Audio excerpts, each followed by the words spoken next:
આ ઝાડવું જોઈને તો બોલ મને માતાજીનું મંદિર યાદ આવી ગયું. આમ જોતો ખરા અહીંયા માણા બધું ભેગું થયું છે. મને તો એવું લાગે છે સ્નેહ મિલન ન હોય એમ બધા ભેગા થયા છે.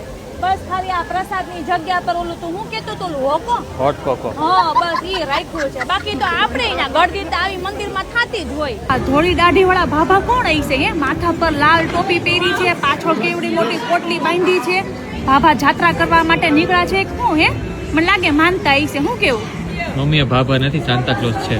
શાંતુબેન તો ઈ નહીં આપણા ચોકમાં રહેતા હતા જેની ગાય નહોતી દોવા દેતી. હે અર લાલુ આમ જોતો ખરા ઓલી છોકરીએ ઉપર જેકેટ પહેર્યું નીચે ફાટેલું પેન્ટ.